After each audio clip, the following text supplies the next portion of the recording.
दुनिया का सबसे बड़ा पाप है अपने समय को व्यर्थ गंवाना। जो परमात्मा ने समय हमको दिया है, जो परमात्मा ने हमको समय प्रदान करा है, वो समय हमारा कर्म के प्रति जागरूक हो। जिस कार्य को हम कर रहे हैं, जिस कर्म को हम कर रहे हैं, उसके प्रति तुम्हारी जागरूकता होना चाहिए, उसके प्रति तुम्हारा समर्पण होना चाहिए।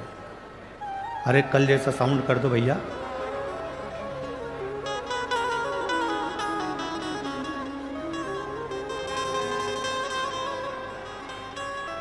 तुम्हारा समर्पण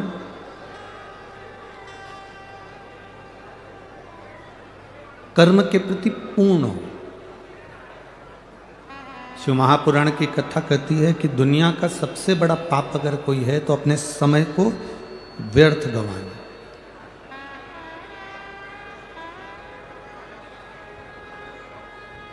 आप अगर अपने घर में व्यर्थ बैठे हुए हो, किसी कार्य के प्रति तुम्हारी जागरूकता नहीं है, किसी कार्य के प्रति तुम्हारी जागरूकता है ही नहीं, तो आप अपने ये ना सोचें कि मैं किसी को अपशब्द कहूँगा तो पाप होता है, या मैं किसी को मार दूंगा तो पाप होता है। एक पाप ये भी होता है कि हम अपने समय का सदुपयोग ना करें, ये भी पाप है। अपने समय को हम श्रेष्ठ जगह पर ना लगाएं, अपने समय को हम श्रेष्ठ जगह पर ना लेकर जाएं, ये भी पाप है।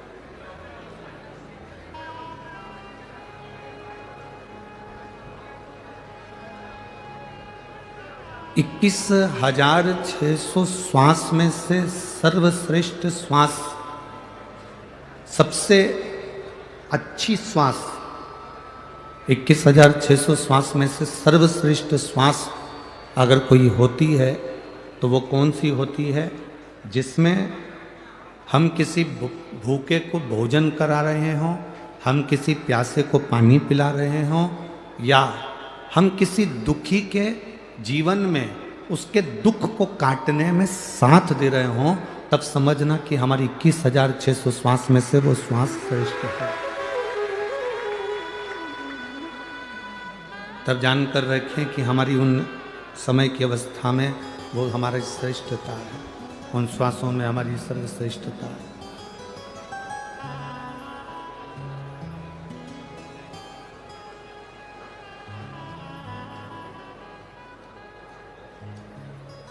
माता पार्वती जी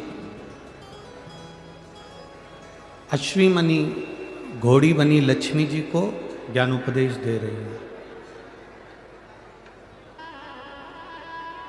माता पार्वती जी जब लक्ष्मी जी ने आंख में से आंसू बहाए, शिवलिंग पर गए, शिवलिंग से जलाधारी पर गए, जलाधारी पर जब वो अश्रु पड़े और उस अश्रु के पड़ने पर माता पार्वती जी प्रकट हुई, और प्रकट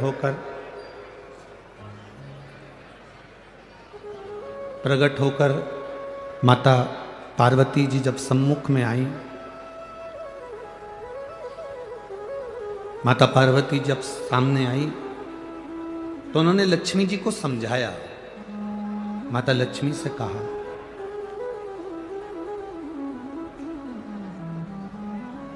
कि लक्ष्मी, तुम्हारे पति ने तुमको श्राप दिया है, तुम्हारे पति ने तुम्हें श्रापित किया है, तुम्हारे पति ने तुमको अश्वी बनने का श्राप दिया, घोड़ी बनने का श्राप दिया।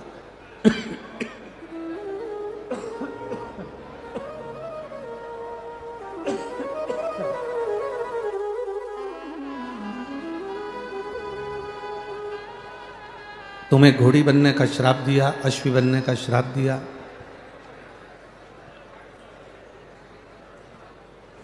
लक्ष्मी, तुम इस बात से दुखी ना होइए कि तुम्हारे पति ने तुमको श्राप दिया।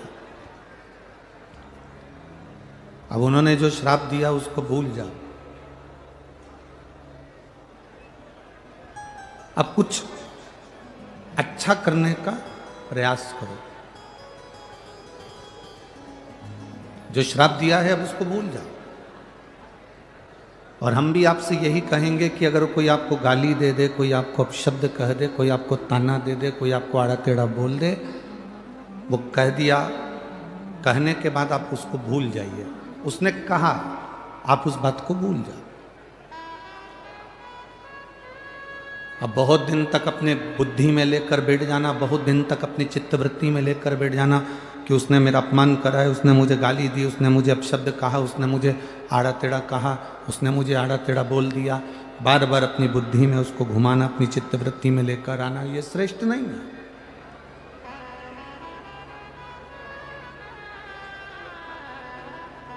इसको श्रेष्ठता नहीं कहेंगे।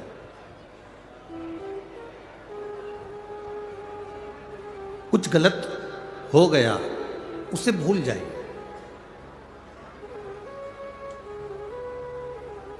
और भूलने के बाद फिर वापिस कुछ अच्छा करने का क्रम करिए। शिव महापुराण की कथा तो यहाँ तक कहती है कि अगर तुमको कोई गाली भी दे देना, अपशब्द भी कह देना, अगर तुम्हें कोई आड़ा टेढ़ा भी बोल देना, कोई आपको अपशब्द कह दे, आड़ा टेढ़ा कह दे, कोई गाली भी दे दे, तो भी शिव महापुराण की कथा कहती है कि आपको उससे बोलचाल बंद नहीं करना है। सास ने कुछ शब्द कह दिया, बहू ने कुछ आड़ा टेढ़ा कह दिया, या किसी ने कोई शब्द कह दिया और आपने बोलना चालना बंद कर दिया, शिव महापुराण की कथा कहती है ये कभी ना करें।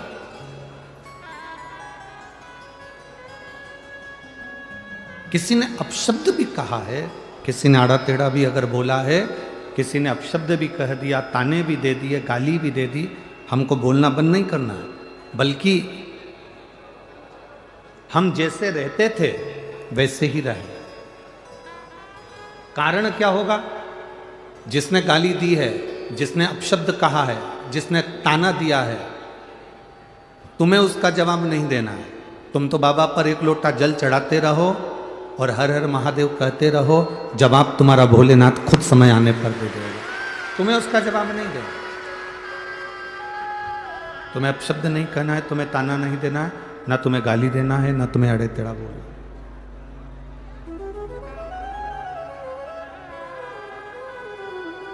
तुम तो अपना जो कर्म है, अपने कर्म में लीन रहिए, कर्म में लगे रहिए, अपने कर्म में लगे रहो, अपने कर्म में लीन रहो, बाकी का वो देख ले।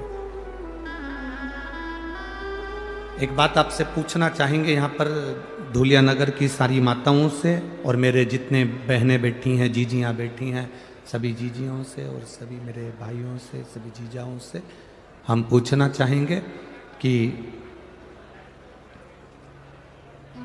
ईमानदारी से बोलो, जितना टीचर ज्ञान देते हैं, जितना शिक्षक ज्ञान देते हैं, उससे दुगना ज्ञान आज के जमाने में गूगल और फेसबुक से बच्चे निकाल निकाल कर प्राप्त कर लेते हैं। बोलो सही है कि गलत है? ईमानदारी से बोलना, सही है ना? जितना शिक्षक ज्ञान दे रहे हैं, जितना टीचर ज्ञान दे रहे हैं, आज का बच्चा गूगल और फेसबुक पर दिन भर मोबाइल पर जो टीचर पढ़ाते हैं वो बच्चा उसको सर्च कर कर कर आधे से ज़्यादा पढ़ाई तो सोशल मीडिया पर पढ़ लेता है। आधे से ज़्यादा पढ़ाई सोशल मीडिया पर पढ़ लेता है। फिर भी हमारे यहाँ, हमारी भारतीय सभ्यता में, हमारे भारत देश की सभ्यता में, हमारे यहाँ शिक्षक, टीचर शंकर और पार्वती का एक रूप माना गया है। हमारे यहाँ का टीचर, हमारे यहाँ का शिक्षक शिव पार्वती का एक स्वरूप माना गया। क्यों? बच्चा कितना भी उसको मोबाइल पर पढ़ लेगा, बच्चा कितना भी गूगल पर सर्च कर लेगा, बच्चा कितना भी इंस्टाग्राम पर देख लेगा, या वो अपनी फेसबुक आईडी पर देख लेगा, या पढ़ाई मोबाइल पर कर लेगा, पर उस बच्चे को एक टीचर की साक्षी जरूरी है। जैसे सनातन हिंदू धर्म में भगवान की साक्षी मूल होती है। आप राम जी का भजन कर रहे हैं तो राम की साक्षी आपके सम्मुख में है। आप भगवान कृष्ण का भजन कर रहे हैं तो भगवान कृष्ण की साक्षी आपके सम्मुख में है। आप देवादिदेव महादेव का भजन कर रहे हैं तो भगवान शंकर की साक्षी आपके हृदय में है। केवल एक सनातन धर्म ऐसा धर्म है, केवल एक सनातन धर्म ऐसा धर्म है जिस धर्म के अंतर्गत आप जिस देवता का स्मरण करते हो उसका प्रतिबिंब आपके मन में, आपके हृदय में और आपकी दृष्टि में रहता है। बाकी के किसी धर्म में आप उसका प्रतिबिंब नजर नहीं कर सकते।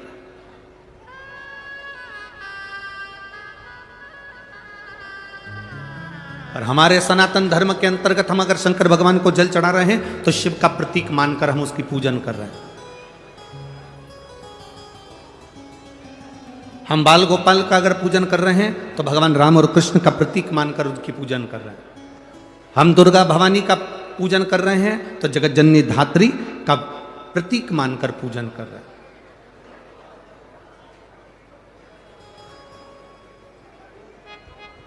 एक शिक्षक भले बच्चा कितना भी मोबाइल पर पढ़ ले, भले बच्चा कितना भी गूगल पर सर्च कर ले, भले बच्चा कितना भी अपने इंस्टाग्राम आदि जितनी भी विद्या केंद्रित हैं सोशल मीडिया पर, उन सब पर बच्चा कितनी भी पढ़ाई कर ले, फिर भी एक शिक्षक का होना, एक टीचर का होना बहुत जरूरी है। क्योंकि वो टीचर साक्षी का प्रतीक होता है कि तुमने जो विद्या अध्ययन करा, तुमने जो पढ़ाई करी, तुमने जो ग्रहण करा, उसमें एक टीचर की साक्षी है, एक शिक्षक की साक्षी है। और मेरा निवेदन आज के टीचर और आज के शिक्षकों से केवल इतना सा निवेदन हमारा है, टीचर और शिक्षक ये कभी ना सोचें कि बच्चे मोबाइल पर पढ़ रहे हैं या गूगल पर पढ़ रहे हैं या ये सोशल मीडिया पर पढ़ाई कर रहे हैं, बल्कि आज के ज़माने के टीचर और शिक्षक का भार और ज़्यादा हो गया है। आज के ज़माने के टीचर और शिक्षक का भार ये बढ़ना चाहिए कि अब अगर बच्चे सोशल मीडिया पर पढ़ रहे हैं, बच्चे अगर गूगल पे सर्च कर कर पढ़ रहे हैं, बच्चे अगर मोबाइल पर पढ़ाई कर रहे हैं, तो आज के शिक्षक और आज के टीचर का कार्यभार और ये बढ़ जाना चाहिए कि अब बच्चे अगर मोबाइल पर पढ़ाई कर रहे हैं तो हम हमारे स्कूल में बच्चों को ये सिखाएं कि तुम किसी गलत व्यसन की ओर ना चले जाना, और उनका मोटिवेशन करते रहें, उनको समझाते रहें कि तुम गलत विचारों में ना जा, गलत दृष्टि में ना जा, गलत भाव में ना जा।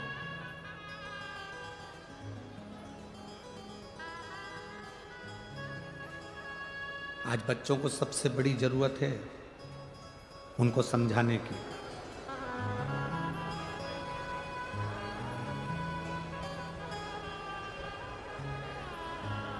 प्रथम गुरु कौन होता है? जम के बोलो जल्दी से। प्रथम गुरु कौन है? माँ। दूसरा गुरु कौन है? पिता। तीसरा गुरु कौन है? शिक्षक। चौथा गुरु कौन है? सतगुरु। पहले नंबर पर है माँ। यहां इतनी सारी बुजुर्ग माताएं बैठी हैं, बूढ़ी बूढ़ी माताएं बैठी हैं, वयो माता बैठी हैं, 60 साल से ऊपर वाली भी बैठी हैं, तो 50 साल से ऊपर वाली भी बैठी हैं। हम दूर नहीं जाएंगे। आपके पास में जो बुजुर्ग माता बैठी हैं, आप उनसे एक बार जरा सा पूछो कि तुम्हारे पास में बैठी हुई बूढ़ी माता ने कौन से कॉलेज से MBA करा है। जितनी बूढ़ी माताएं बैठी हैं, इनसे पूछो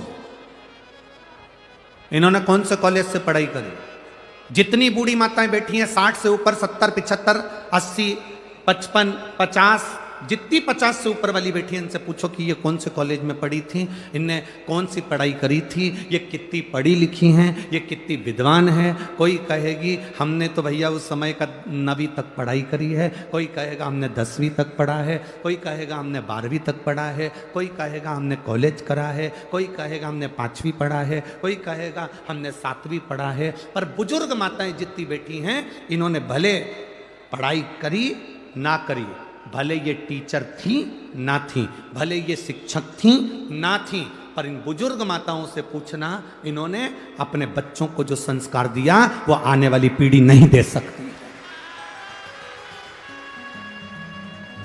ये बुजुर्ग माताओं ने जो अपने बच्चों को संस्कार दिया है वो आने वाली पीढ़ी नहीं दे सकती है।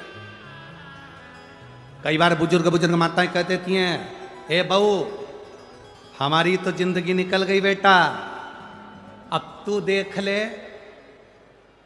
और टिंकल टिंकल लिटिल स्टार देख ले। अब हमारी जिंदगी तो जो निकलना थी वो निकल गई।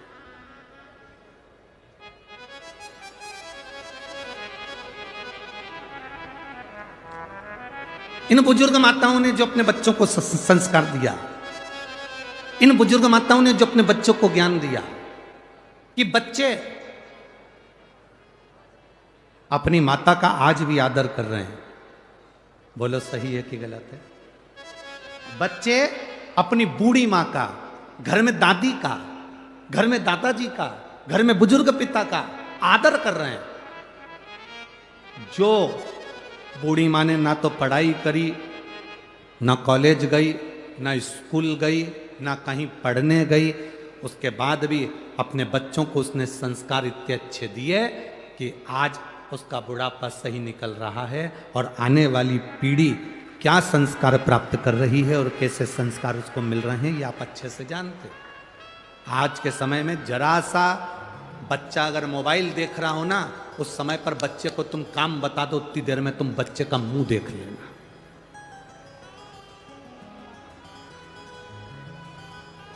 बोलो री जी जी सही है कि गलत है? इतना सा बच्चा, एक जरा जरा से बच्चों को माताएं हमारे पास में लाती हैं या किसी गुरुजी के पास में जाकर कहती हैं ये बहुत चिड़चिड़ करता गुरुजी, ये ध्यान नहीं देता गुरुजी। छोटे छोटे से बच्चे को देखकर माताएं कहती हैं ये बहुत गुस्सा करता है गुरुजी। इतना सा बच्चा और इतना गुस्सा, इतना सा बच्चा और इतनी चिड़चिड़, कारण क्या है? तुम भी मोबाइल में व्यस्त हो और वो भी मोबाइल में व्यस्त है। ये जितनी बुजुर्ग माताएं बैठी हैं, इन्होंने अपने बच्चों को स्वामी विवेकानंद बनाने का प्रयास करा, रामकृष्ण परमहंस बनाने का प्रयास करा। इन्होंने अपने बच्चों को स्वामी विवेकानंद बनाने का प्रयास करा, रामकृष्ण परमहंस बनाने का प्रयास करा, नामदेव तुकाराम बनाने का प्रयास करा, मीरा कर्माबाई बनाने का प्रयास करा। आज बच्चा जन्म लेता है तो सबसे पहले होड़ लगती है, इसको डॉक्टर बनाना है, इंजीनियर बनाना है, सीए बनाना है, इसको ये बनाना है, इसको वो बनाना है। आप अपने बच्चे को अगर अच्छे से आदमी को आदमी बनाना चालू कर दो तो वो स्वयं डॉक्टर बन जाएगा और इंजीनियर बन जाएगा। आज का व्यक्ति आदमी ही नहीं बन पा रहा, आज का व्यक्ति मनुष्य से मनुष्य ही नहीं बन पा रहा। एक गांव का व्यक्ति, एक व्यक्ति गांव में से निकल कर जा रहा था, एक दरवाजे पर पहुंचा, भैया बहुत प्यास लगी है, हमको पानी पिला दो। सेठ जी ने कहा भी कोई हमारा आदमी आने वाला है, वो तुमको पानी पिलाएगा। उसको जाना था, उसने फिर आधे घंटे बाद कहा भैया हमको बहुत प्यास लगी है, हमें पानी पिला दो, हमारा आदमी आता होगा पानी पिलाएगा। उसने फिर कहा भैया मुझे दूसरे गांव जाना है, बहुत प्यास लगी है, पानी पिला दो, हमारा आदमी आएगा वो पानी पिलाएगा। इतने में उस व्यक्ति ने कहा भैया थोड़ी देर के लिए तुम ही आदमी बन जाओ।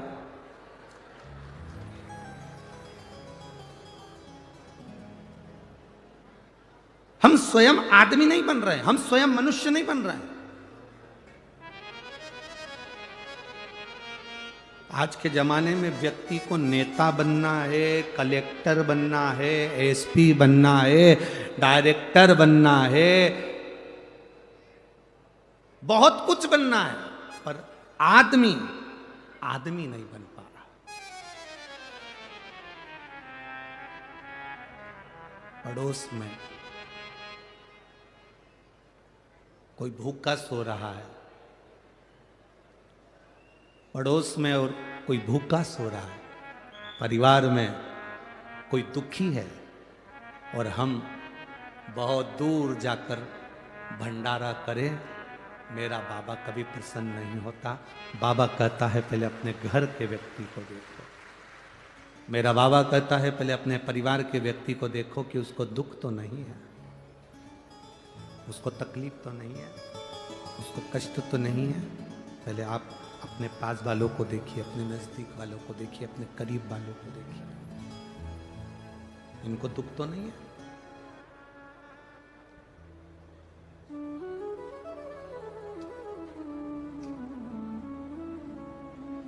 बनो। माँ पहले नंबर का गुरु होती है, प्रथम नंबर का गुरु है माँ, पहले नंबर का गुरु है माँ।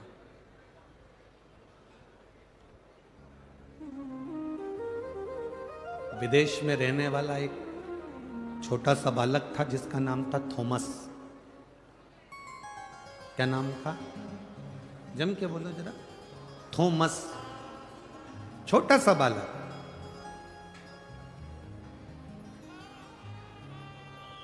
विदेशी स्कूल में विदेश का बालक पढ़ रहा था। थॉमस स्कूल जाता था। आज प्रिंसिपल ने थॉमस को बुलाया, हाथ में एक पत्र पकड़ा दिया, बंद कर कर लिफाफे में पैक कर कर थॉमस को दे दिया। थॉमस, ये पत्र आप अपनी मम्मी को ले जाकर दे देंगे। थॉमस, ये पत्र आप अपनी आई को ले जाकर दे देना, अपनी माता को ले जाकर दे देना। थॉमस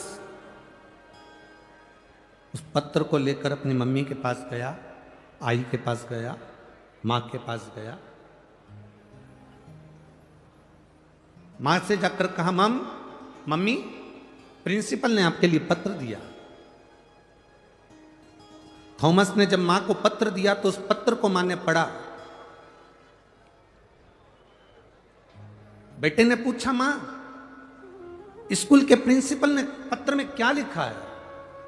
मां कहती है, पत्र में लिखा है कि तुम्हारा बेटा बहुत ज्यादा विद्वान है, बहुत विद्वान है तुम्हारा बेटा, इसके लायक हमारे स्कूल में टीचर नहीं है।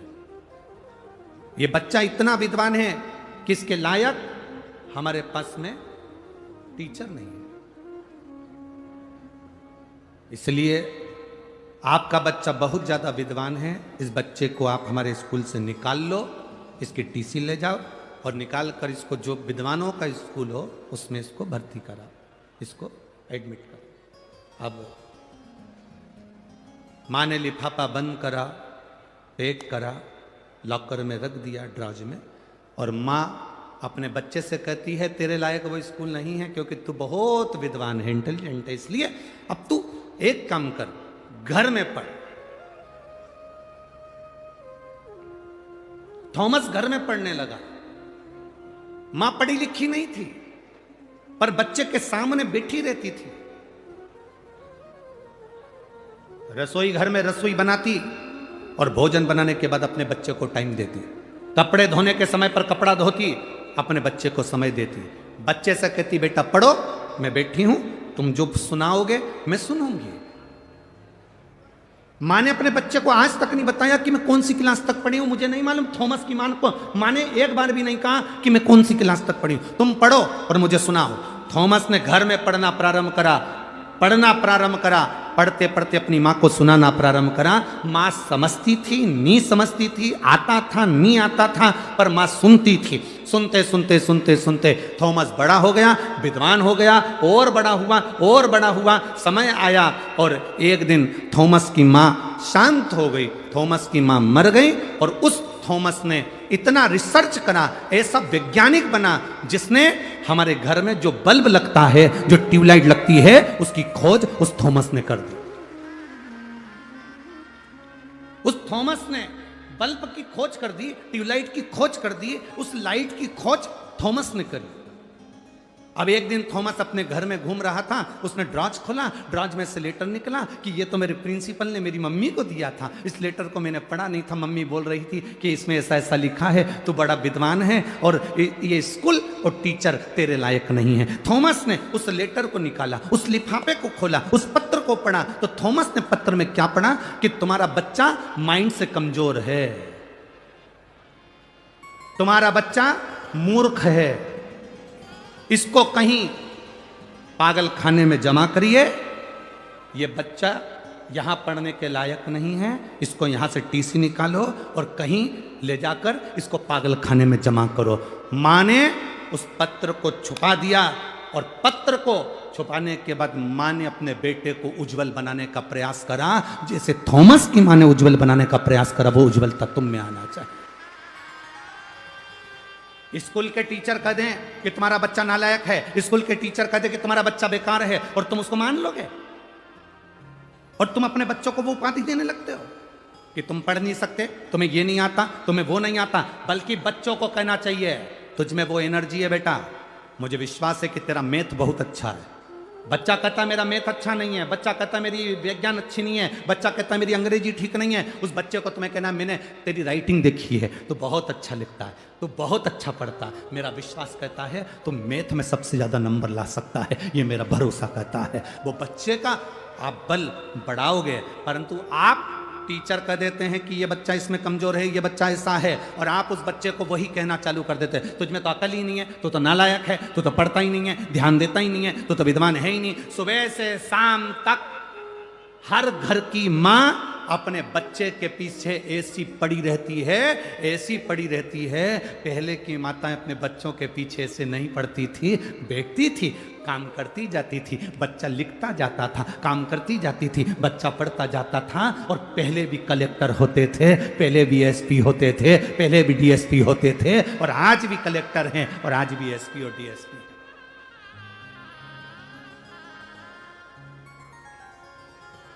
हम बच्चों को विद्या थोपे नहीं, हमने अपने बच्चों को विद्या थोप दी।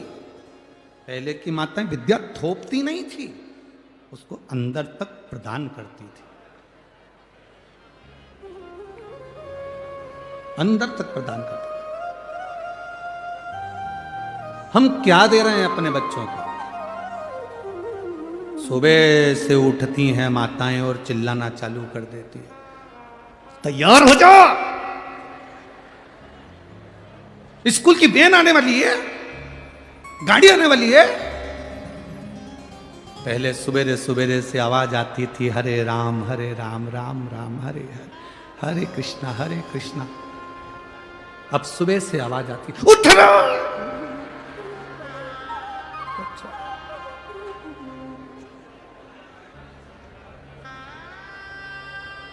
बच्चा उठे कि नहीं उठे, उसका बाप जरूर उठ जाता है। जब इतनी तेज तेज चंद्र घंटा बजाएगी तो फिर तो उठना ही पड़ेगा। पिता जरूर उठ जाता, और पिता उठा। पिताजी ने चिल्ला कर कहा क्यों चिल्ला रही है सुबह सुबह से, स्कूल की वैन आने वाली है, अभी तक उठा नहीं है, उठाओ इसको। पहुंच गई रसोई घर में, बाप अपने छोरा छोरी को उठा रहा, उठ जा बेटा, मम्मी आती होगी, उठ जा। पहले के जमाने में डराते थे बहू आता होगा, आज के जमाने में डराना हो सास को तो कह दो बहू आती होगी, वैसे डर जा बेचारा। अब उठ जा, पिताजी कह रहे मम्मी आएगी, उठ जा। बच्चा उठा, नहाया धोया, स्कूल जाने की तैयारी। किचन में, रसोई घर में घर की माँ काम कर रही है, 25 बार बर्तन को सुबेरे सुबेरे गिरा दिया। सास उठ गई, सास ने कहा बेटा क्या हो गया? बस इसको स्कूल भेजना, अभी तक नहाया नहीं है। इतने में माँ ने कह दिया मैं टिफिन बना देती हूँ बेटी, तू एक काम कर उसको तैयार कर दे, क्योंकि ये तो चाहती यही थी कि डोकरी उठे, चाहती उठी, बनाया टिफिन। बच्चा जब वैन में बैठता है, गाड़ी में बैठता है, हाथ हिला के बैठता है और हाथ जोड़ के बैठता है, पीछा छूटा दोपहर के 2 बजे। कहां? बच्चों को विद्या थोपना नहीं है, बच्चों को विद्या ग्रहण करने का एक तरीका उसकी जिंदगी में लाकर छोड़ना।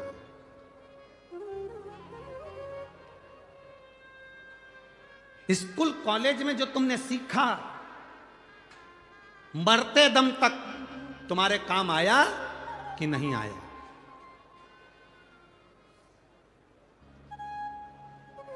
साइन थीटा, कॉस थीटा तुम्हारे काम आया कि नहीं आया?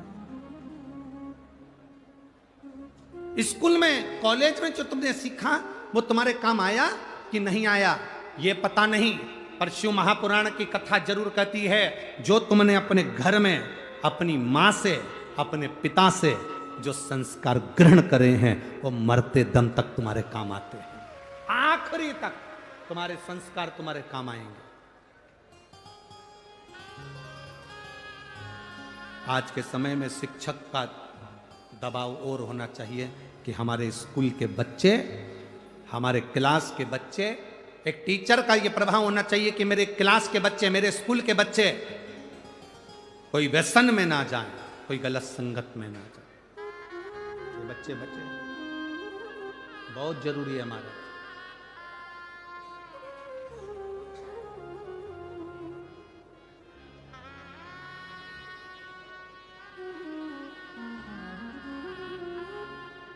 बहुत बुरी स्थिति चल रही है जहां पर नवयुवक बच्चे व्यसन की ओर जा रहे हैं। बहुत विचित्र स्थिति, उसमें हमें बचना है। और मत बुरे कर्म कर बंदे वरना पछताएगा, भगवान की आंखों से तू बच नहीं पाएगा, तू बच नहीं पाएगा। अरे ओ अज्ञानी मत करना दानी, अरे ओ अज्ञानी मत करना दानी।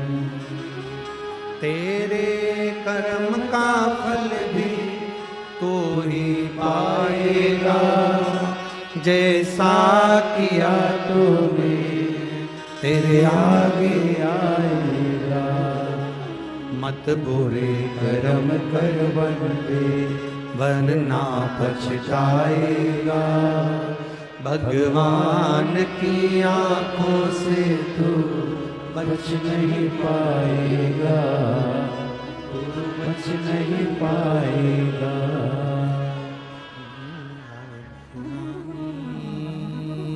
मत करना दानी, अरे ओ अज्ञानी मत करना दानी। ये मौका मिला है, शरीर मिला है, इसको सदुपयोग में लगाना, सतमार्ग पर लगाना, अच्छी जगह पर लेकर जाना है। पार्वती जी ने लक्ष्मी जी से कहा, लक्ष्मी पति ने अगर श्राप दे दिया कोई बात नहीं, पति ने आड़ा टेढ़ा कह दिया कोई बात नहीं, कोई चिंता का विषय।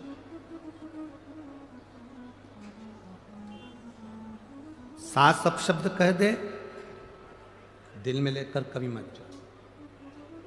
ए मेरी जीजियों, जितने इस आस्था चैनल के माध्यम से कथा सुन रहे हैं, जितने फेसबुक के माध्यम से कथा सुन रहे हैं, यूट्यूब पर सुन रहे हैं, और इस पंडाल में आज कम से कम इस पूरे प्रांगण में 8 से 9 लाख लोग भक्त भरे पड़े हैं। जितने पंडाल के आसपास में हैं उससे ज़्यादा लोग पेड़ों की छांव में, हम कहेंगे लगभग यहाँ से आधा किलोमीटर दूर भी, हम तो चैनल वालों से कहेंगे कि अगर आपको दिखता हो तो यहाँ से वो दूर तक के पेड़ पौधे देख लो। जिन जिन पेड़ पौधों को आप कवर कर सकते हो, उन पेड़ पौधों के नीचे, पहाड़ के ऊपर, टेकरी पर, गाड़ियों पर, जहाँ आप कवर करें वहाँ तक कवर कर सकते हैं। और इनको देखें, इनकी भक्ति की लगन कितनी प्रबल है, जो शंकर को प्राप्त करने के लिए अपना घर छोड़कर यहाँ पर, इनकी भक्ति की लगन। जितने इस सभा में बैठे हैं, जितने इस पंडाल के सम्मुख में बैठे हैं, जितने इस शिव महापुराण की साक्षी में बैठे हैं और जितने आस्था चैनल और फेसबुक यूट्यूब पर कथा सुन रहे हैं, इन सब बहनों से निवेदन और सब भाइयों से निवेदन, किसी के शब्द को अच्छे शब्द हो उसको जिंदगी में उतार लो। कुछ अच्छा मिल रहा है उसको उतार, कुछ अच्छा प्राप्त हो रहा है उसको ले लो। एक उत्तर दोगे क्या धुलिया वालों? बोलो तो जम के। कुएं का जल, बावड़ी का जल, हापसी का जल, तालाब का जल, समुद्र का जल, बारिश का जल, नल का जल, ट्यूबवेल का जल, क्षीर सागर का जल, खड्डे का जल, जितने जल हैं इन सभी जलों में सर्वश्रेष्ठ जल कौन सा?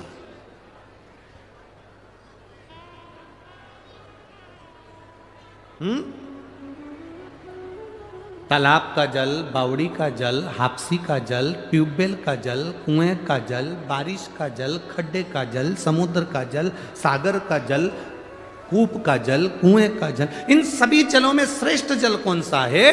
अगर आप अंदाजा लगाएंगे तो आपके स्मरण में आएगा, इसमें सर्वश्रेष्ठ जल अगर कोई सा होता है तो वो समुद्र का जल होता।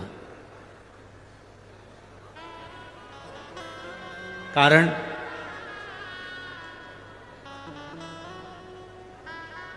श्रीमद् वल्लभाचार्य जी ने एक ग्रंथ लिखा जिसका नाम है जल भेद। कौन सा ग्रंथ है? जल। श्रीमद् वल्लभाचार्य जी ने वर्णन करा सर्वश्रेष्ठ जल होता है समुद्र का जल। क्यों? कुएं के जल में कचरा डालोगे तो वो कुएं में सड़ता रहेगा, बावड़ी में कचरा डालोगे वो सड़ता रहेगा, ट्यूबवेल में कचरा डालोगे सड़ता रहेगा, खड्डे में कचरा डालोगे सड़ता रहेगा, नदी में कचरा डालोगे सड़ता रहेगा, सरोवर में कचरा डालोगे सड़ता रहेगा। पर समुद्र में अगर कचरा डाला है तो समुद्र की लहरें उस कचरे को किनारे पर लगा देती हैं, वापिस किनारा दे देती हैं। समुद्र कभी कचरे को अपने अंदर नहीं उतारता, समुद्र कचरे को किनारे पर लगा देता है। तो मेरे भारत की, देश की और विदेश में जितनी मेरी बहनें बैठी हैं उनसे एक ही निवेदन है, जब कोई तुम्हारे को भी कचरा दे, गाली दे, अपशब्द कहे, ताना दे, तो तुम समुद्र जैसा दिल रखकर कचरे को किनारा लगा दो। इस कचरे को किनारा तुम्हें लगाना। अपशब्द कहने वाले का अपशब्द हमारे दिल में नहीं रखना, समुद्र कचरे को अंदर नहीं रखता। फिर कहा समुद्र श्रेष्ठ क्यों है? तो कहा समुद्र इसलिए श्रेष्ठ है, समुद्र में सोना डालो, चांदी डालो, हीरा डालो, पन्ना डालो, समुद्र कभी किनारे नहीं लगाता, समुद्र अपने अंदर उतार लेता है। जब शिव महापुराण रूपी हीरा मिले, कोई अच्छी ज्ञान की बात कहे तो उसको अपने अंदर उतार कर रख लो। फिर कहा समुद्र का जल श्रेष्ठ क्यों है? तो कहा समुद्र का जल श्रेष्ठ इसलिए है क्योंकि समुद्र जब चंद्र बढ़ता है तो समुद्र उछलता है। बोलो री जी सही है कि गलत है? चंद्र बढ़ता है समुद्र उछलता है, चंद्र घटता है समुद्र बैठ जाता है। समुद्र से हमें अपने को समुद्र जैसा बनाना है। जब किसी को बढ़ता हुआ देखो तो इतने खुश हो जाओ कि भगवान इसको और ऊपर पहुंचाना, और उन्नति देना। और चंद्र घटता है तो समुद्र घटता है। जब किसी को दुखी देखो, किसी को घटता हुआ देखो तो तुम्हारा दिल भी घटना चाहिए, तुम्हें भी नम्रता आना चाहिए। समुद्र क्यों अच्छा है? तो समुद्र इसलिए अच्छा है क्योंकि समुद्र खारा होता है, सच बोलने वाला हमेशा बुरा होता है। देश विदेश में बैठी हुई मेरी माताओं को, मेरी बहनों को, मेरी जीजियों को, मेरे जीजाओं को, मेरे बच्चों को, मेरी बेटियों को मैं निवेदन करूंगा इस व्यासपीठ से, महालक्ष्मी शिव महापुराण की कथा धूलिया नगर से चल रही है। आज सबसे ज्यादा केस अदालत में, सबसे ज्यादा अगर केस हैं तो प्रॉपर्टी के केस नहीं हैं। आज अदालत में सबसे ज्यादा केस अगर कोई चीज के नहीं, अगर किसी के मर्डर के केस नहीं है, किसी प्रॉपर्टी के केस नहीं है, जमीन जायदाद के केस नहीं है, भाई भाई के केस नहीं है। आज पूरे भारत की अदालत में सबसे ज्यादा केस हैं तो तलाक के केस हैं।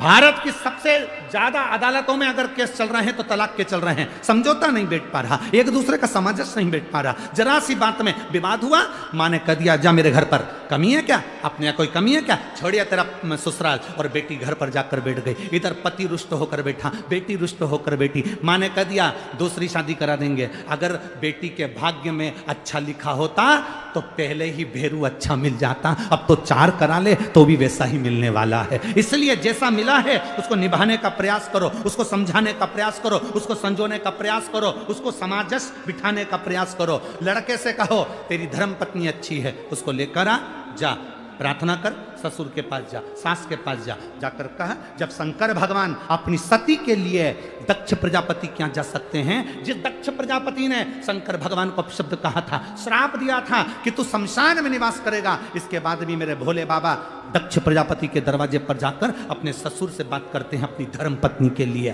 तो तुम अपनी बेटे से क्यों नहीं कहते कुछ नहीं, जाओ लेकर आओ उसको, हो गई ना बात, खत्म करो, लेकर आओ। बेटी को समझाओ कोई बात नहीं, जाओ। अगर मान ले तो दूसरी शादी करेगी और वो भी ऐसे ही निकल गया तो मम्मी मैं शादी नहीं करूंगी, मेरे को शादी नहीं करना, तो जिंदगी कैसे निकलेगी बेटा, मैं तो अकेली रह लूंगी। ये संसार, दुनिया के लोग एक किसी की मुर्गी रोड पे मिल जाए तो वो मुर्गी ले जाए, तो आज का व्यक्ति किसको छोड़ रहा है संसार में, किसको छोड़ रहा है? संभलो, अपनी जिंदगी को सार्थक बनाने का प्रयास करो। समझाओ बेटों बेटियों को, ज्ञान दो अपने बच्चों को, भड़काओ नहीं, अपशब्द मत कहो, ताना मत दो, समझाने का प्रयास करो। हो सकता है बेटा जिंदगी में यही लिखी हो, किस्मत में ऐसा लिखा हो, भाग्य के आगे किसकी चली, समझाओ। हम समझाते नहीं हैं, हम उल्टा अग्नि में घी और डाल देते।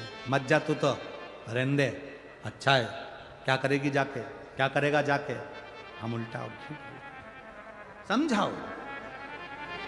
जितना ज्ञान दे सकते हो दो। लोग कहते हैं गुरुजी आप शिव पुराण तो कम करते हो, बाकी की बातें ज्यादा करते हो। हमने कहा शिव पुराण सुनते सुनते तो तुम्हारी जिंदगी निकल गई। गीता प्रेस गोरखपुर के शिव पुराण घर में लिया, 25 बार पढ़ लो। पर जो जरूरी है, शंकर भगवान ने अपने जीवन में, दक्ष प्रजापति ने शंकर भगवान को श्राप दिया तो भी शंकर भगवान उनके दरवाजे पर गए। सती माता जलकर भस्म हो गई तो भी शंकर भगवान उनके द्वार पर गए। कभी उन्होंने विरोधाभास नहीं पाला, कभी उन्होंने अपशब्द नहीं कहा, कभी उन्होंने ताना नहीं दिया, कभी उन्होंने गाली नहीं दी। समुद्र जैसे बन जा, कोई ने अपशब्द कह दिया, यहां से सुना, यहां से निकाल। कुंडल काई के लिए पहनते हैं आप लोग, कुंडल काई के लिए पहनते हो? सुंदर दिखने के लिए। अरे बोलो तो जम के। कानों में कुंडल काई के लिए पहनते हो? सुंदर दिखने के लिए नहीं, कुंडल इसलिए पहना जाता है कि कानों में छेद हो जाएगा, अच्छी बात आएगी तो सीधे कानों में जाएगी, बुरी बात आएगी तो कुंडल में जो छेद है उसमें से आर पार हो जाएगी, अंदर नहीं जाएगी। अपने भीतर हम क्यों लेकर जाएं अपशब्दों को, अपने भीतर हम क्यों लेकर जाएं आड़ी तड़ी बातों को? कुछ श्रेष्ठता लेकर जाएं, कुछ अच्छा लेकर। लक्ष्मी, पार्वती जी कर रही हैं अपने पति ने तुम्हें श्राप दे दिया और तुम दुखी हो गई। दुख नहीं, अगर आप शब्द किसी ने कहा है, ताना किसी ने दिया है, गाली किसी ने दी है, आड़ा टेढ़ा किसी ने बोला है, तो उसका जवाब देवाधिदेव महादेव ने दिया है। एक पत्र आया है, देखिए।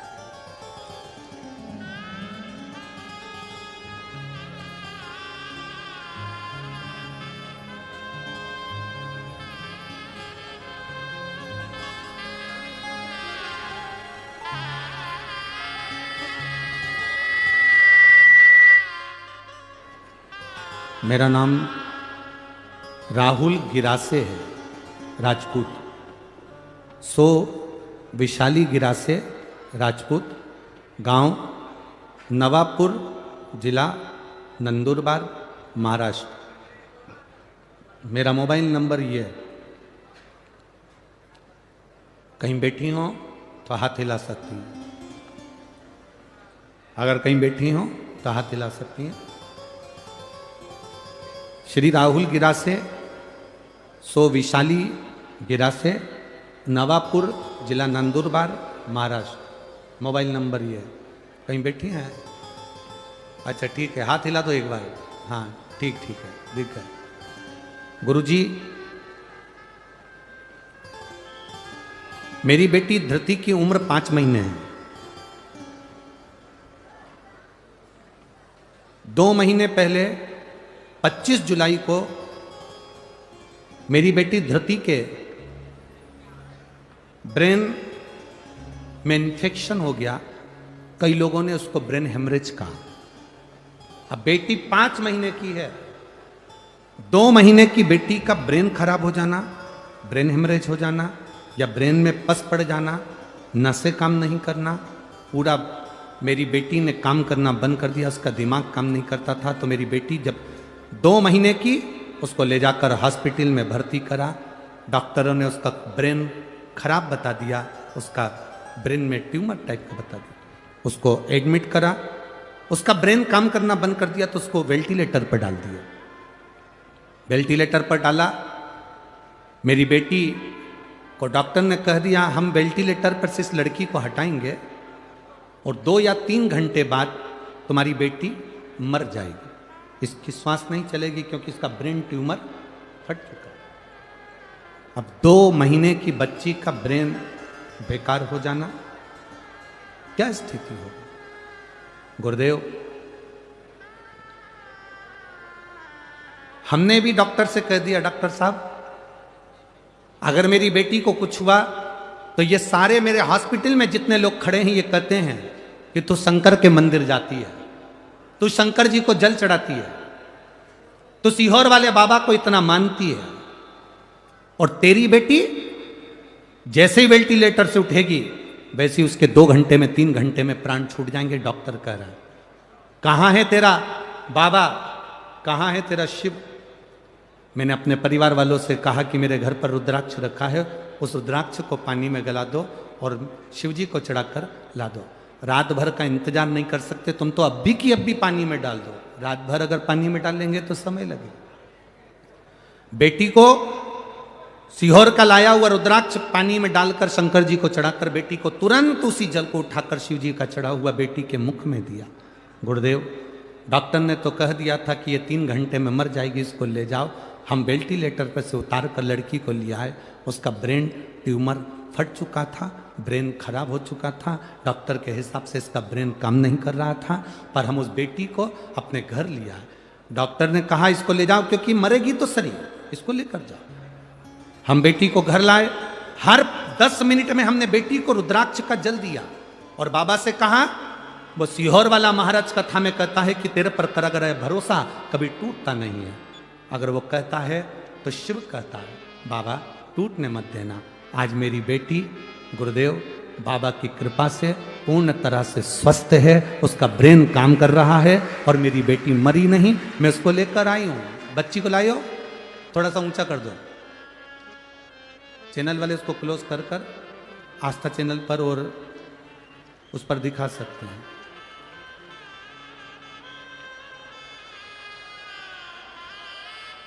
आप लोग एलईडी पर और आस्था चैनल पर उस बच्ची को देख सकते हैं। हर हर महा बैठिए।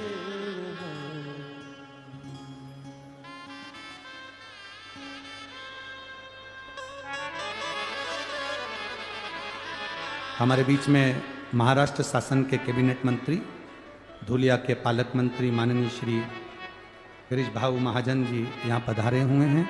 एक बार जोरदार ताली बजाकर उनका स्वागत, वंदन, अभिनंदन। बहुत बहुत साधुवाद है जो भगवान देव अधिदेव महादेव की पवित्र कथा का लाभ आप ले रहे हैं, उसके लिए साधुवाद।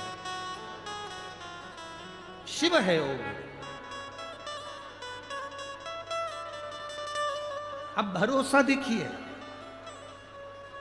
उस पत्र में उस मां ने लिखा इस पत्र के अंदर कि डॉक्टर कह रहा है 2 से 3 घंटे के अंदर ये बच्ची मरेगी, जैसी वेंटिलेटर पे से उतरे आप इसको ले जाओ। पर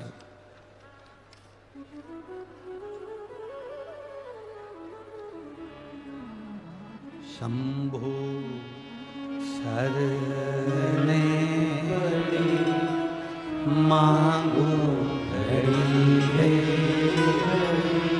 दूर काटो दया करी न दर्शन आपो, दया करी न दर्शन आपो।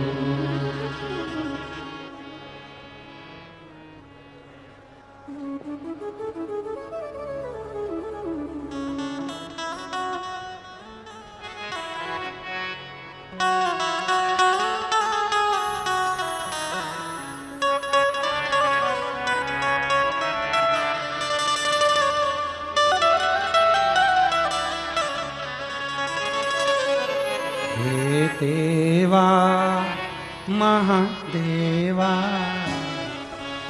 आप भी बोलो एक बार, पहले आप लोग भी बोलेंगे साथ में, उसके बाद मैं भजन करूंगा। हे देवा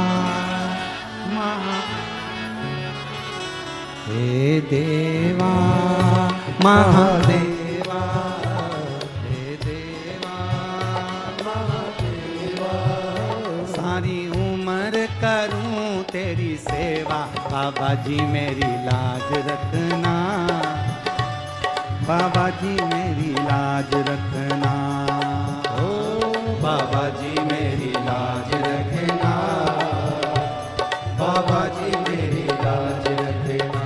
हे देवा महादेवा, हे देवा महादेवा, हे देवा महादेवा, हे देवा महादेवा, सारी उम्र करूं तेरी सेवा, बाबा जी मेरी लाज रखना, बाबा जी मेरी लाज रखना, ओ भोले जी मेरी लाज रखना, बाबा जी मेरी लाज रखना, गुरु जी मेरी लाज रखना, भोले जी मेरी लाज रखना, गुरु जी मेरी लाज रखना, भोले जी मेरी लाज रखना। हाँ देवा मेरे देवा, हाँ देवा महादेवा, हाँ देवा महादेवा, महादेवा महादेवा, सारी उम्र करूं तेरी सेवा, बाबा जी मेरी लाज रखना, भोले जी मेरी लाज रखना, ओ बाबा जी मेरी लाज रखना, भोले जी मेरी लाज रखना। शंभो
जटा में गंगा निकली, तेरी गंगा में गंगा निकली, तेरी जटा से गंगा निकली, तेरी जटा से गंगा निकली। सब भगत लगा रहे गोता, बाबा जी मेरी लाज रखना, गुरु जी मेरी लाज रखना, बाबा जी मेरी लाज रखना, गुरु जी मेरी लाज रखना। हे बाबा भोले बाबा, हे बाबा भोले बाबा, हे देवा महादेवा, हे देवा महादेवा। सारी उम्र करूं तेरी सेवा, बाबा जी मेरी लाज रखना, बाबा जी मेरी लाज रखना, बाबा जी मेरी लाज रखना, बाबा जी मेरी लाज रखना। जय हो।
माथे पे चंदा विराजे, तेरे माथे पे चंदा विराजे, तेरे माथे पे चंदा विराजे, तेरे माथे पे चंदा विराजे।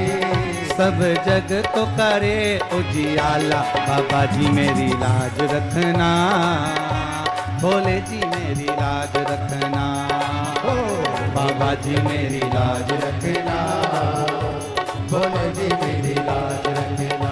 हे देवा महादेवा, हे देवा महादेवा, हे देवा महादेवा, हे देवा महादेवा। सारी उम्र करूं तेरी सेवा, बाबा जी मेरी लाज रखना, भोले जी मेरी लाज रखना, बाबा जी मेरी लाज रखना, भोले जी मेरी लाज रखना। हे देवा महादेवा, हे देवा महादेवा, ओ बाबा भोले बाबा, ओ बाबा भोले बाबा। हे देवा महादेवा, हे देवा महादेवा। सारी उम्र करूं तेरी सेवा, बाबा जी मेरी लाज रखना, भोले जी मेरी लाज रखना, बाबा जी मेरी लाज रखना, बाबा जी मेरी लाज रखना।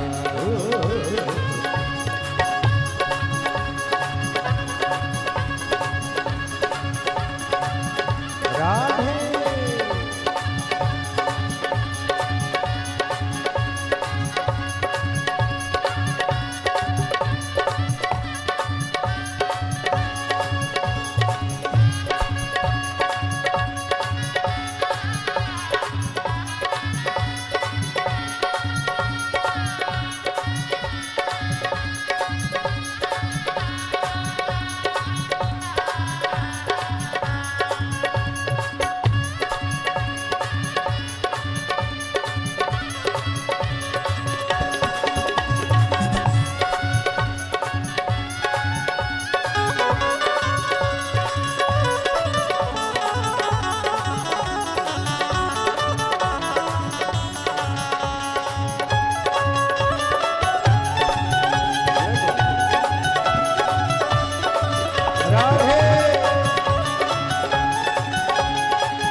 आपने जो भजन किया है इस कार्तिक के महीने में, आपने जो स्मरण किया है इस कार्तिक के महीने में, ये खाली नहीं जाने वाला।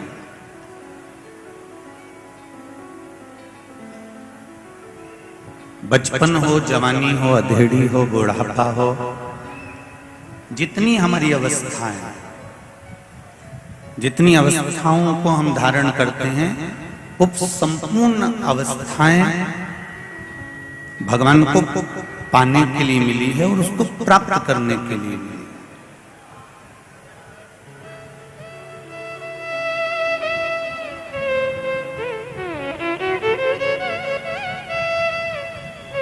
और उन्हीं सारी अवस्थाओं में सबसे मूल जो अवस्था है वो बुढ़ापा है। जितनी भी मेरी जीजियां बैठी हैं और जीजाओं बैठे हैं, सबसे निवेदन है कि बचपन तो खेल में निकल जाएगा, जवानी भोग और विलास में निकल जाएगी, अधेड़ी भी निकल जाएगी कमाने में, पर बुढ़ापा बड़ी मुश्किल से निकलता। काहे के लिए मिला है बुढ़ापा?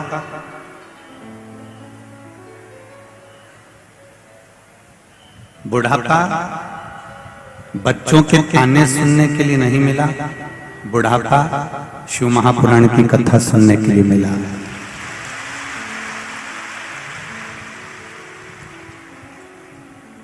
जैसे जैसे बुढ़ापा आते चले जाता है, वृद्ध अवस्था आती चली जाती है, बुजुर्ग अवस्था आती चली जाती है, तब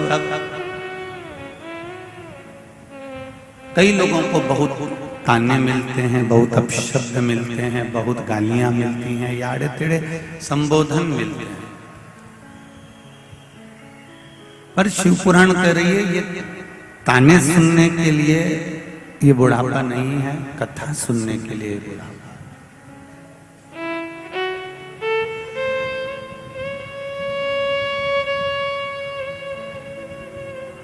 अगर हम प्रतिदिन मोबाइल पर झूठ बोलते हैं, इसमें से एक भी ऐसा नहीं बैठा है जो मोबाइल पर सच बोलता हो।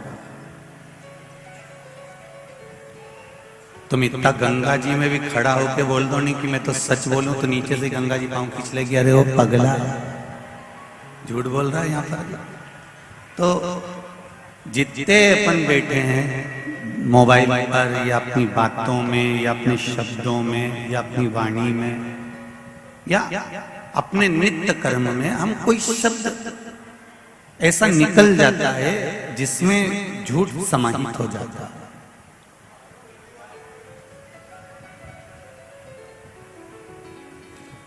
दुकान पर बैठकर हम छल भी कर लेते हैं, ऑफिस में बैठकर हम कपट भी कर लेते हैं, बेईमानी भी कर लेते हैं, झूठ भी बोल लेते हैं।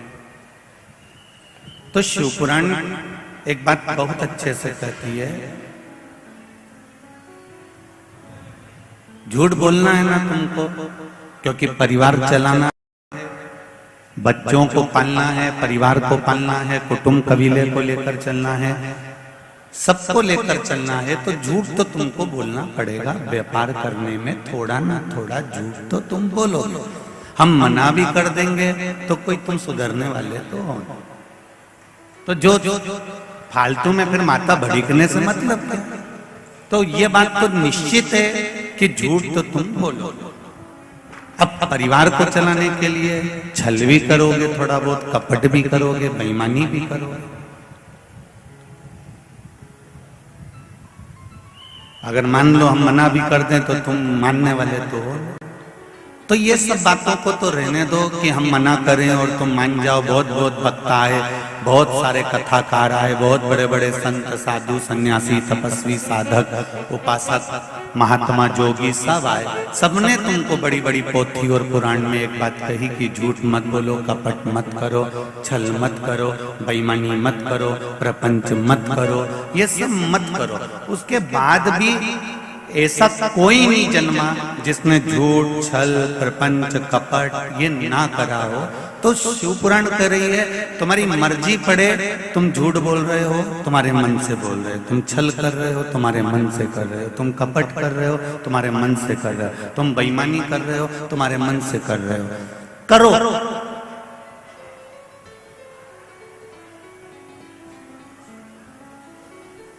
पर रोज जितना झूठ बोलो, रोज जितनी बेईमानी करो, रोज जितना कपट करो, रोज जितना छल करो, उतना रोज शंकर जी का भजन भी करो, लेवल बराबर हो।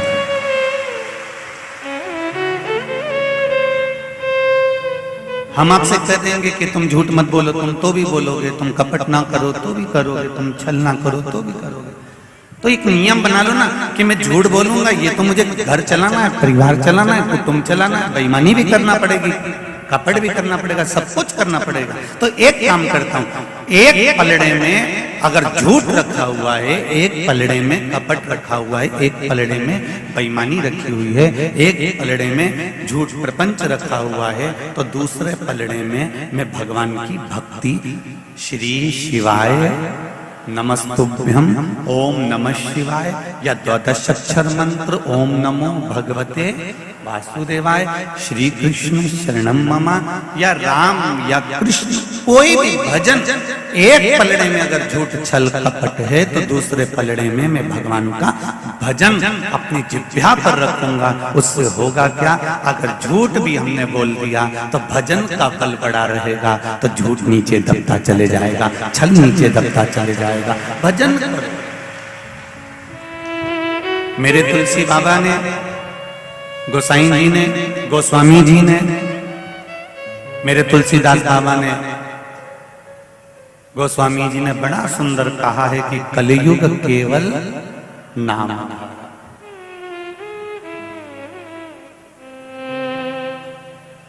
कलयुग की केवल नाम की परिभाषा है कि नाम की आधारशिला।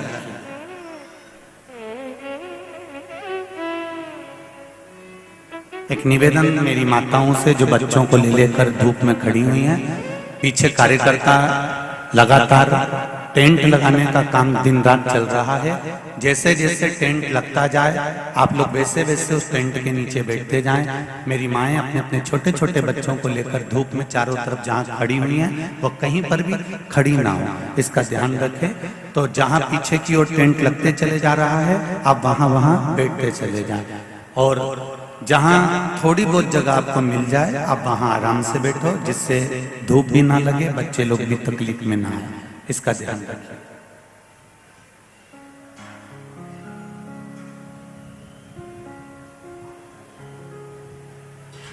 तरह तरह के विचार, तरह तरह के भाव हमारे चित्त में, हमारी वृत्ति में आएंगे, परंतु भगवान का भजन किया।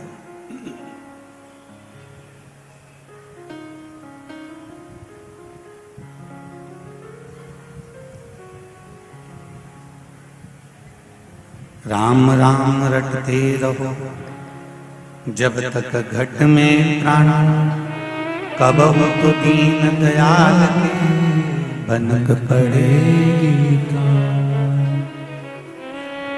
आप भजन में जितना डूबोगे, आपने छल करा है, आपने बेईमानी करी है, आपने प्रपंच करा है, सब कुछ अपनी जगह पर ठीक है, जो चल रहा है वो चल रहा है,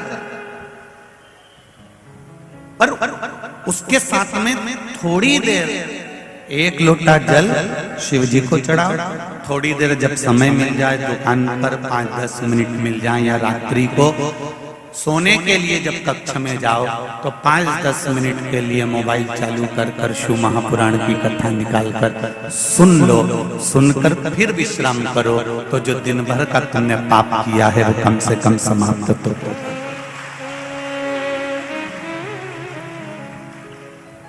हम ये नहीं कहते कि तुम साधु बन जाओ, तुम सन्यासी बन जाओ, तुम तपस्वी बन जाओ, तुम संत बन जाओ, या नर्मदा जी के घाट पर जाकर बैठ जाओ, या किसी मठ मंदिर में जाकर बैठ जाओ। नहीं नहीं नहीं, हमको नहीं बैठना और ना हमको बनना।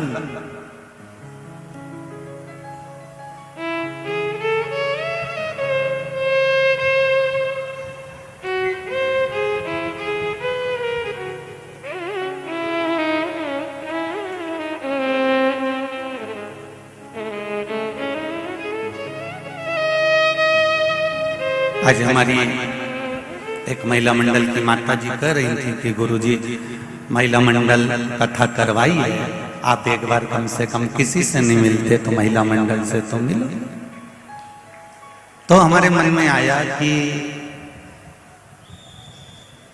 कथा करवाई है महिला मंडल से, ऐसा नहीं कि हम नहीं मिलते।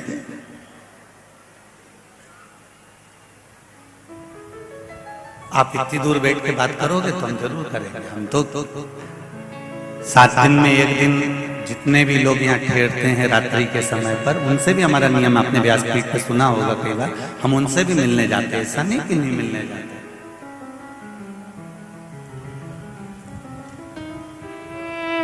हृदय में अगर शिव है और मन में अगर शंकर समाया है तो ये निश्चित है कि अगर शिव महापुराण की कथा भोलेनाथ जी ने कराई है तो बाबा कहीं ना कहीं इस भाव को मिलन का स्मरण भी कराएगा। मना नहीं, पर ये मौका जो महिला मंडल को मिला है,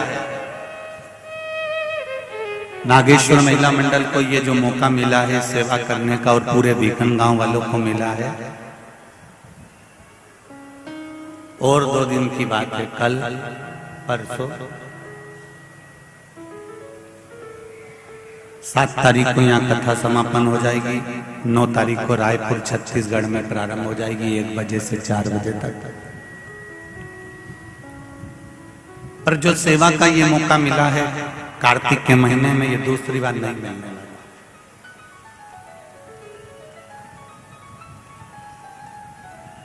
एक ये पास के गांव के लोग, छोटा सा कस्बा है कोदला जागीर,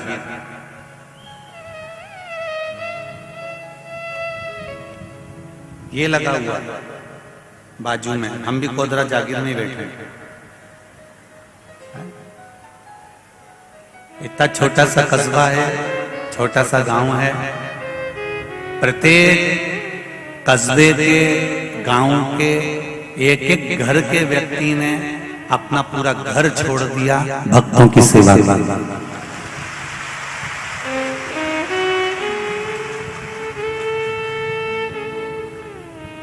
इस बीकन गांव की कई बेटियां व्हील चेयर पर बुजुर्ग लोगों को लेकर कथा में आ रहे हैं। इस बीकन गांव कई नवयुवक बेटे, इन बेटों से सीखना चाहिए नवयुवकों को कि बीकन गांव के नवयुवक बेटे 4 व्हीलर गाड़ी को अगर दूर रोका जा रहा है तो वहां से अपनी अपनी मोटरसाइकिल लगाकर अपना पेट्रोल डलवाकर बुजुर्ग लोगों को कथा स्थल तक छोड़।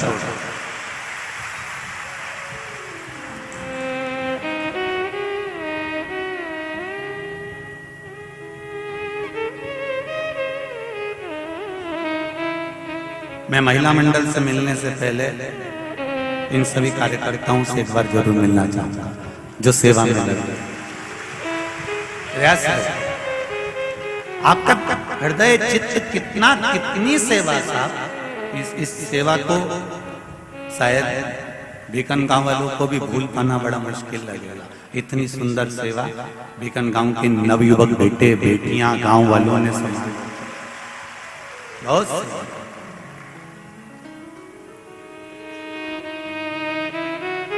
अपने पुण्य का बल बढ़ाइए, अपने भजन का बल बढ़ाइए, अपने स्मरण का बल बढ़ाइए। और जब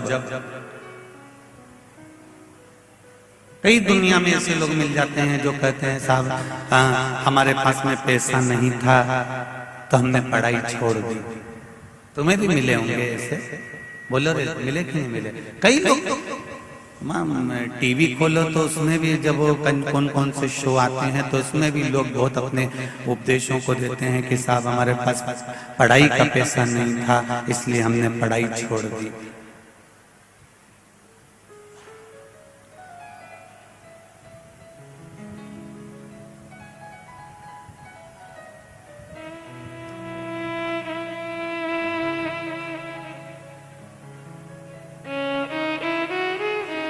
इतने बोलते हैं कि पढ़ाई का पैसा नहीं था, पढ़ाई छोड़ दी, पर इतने सारे मिलते हैं, वो आज तक ये नहीं बोले कि साहब हमारे पास पैसा नहीं था तो हमने दारू छोड़ दी।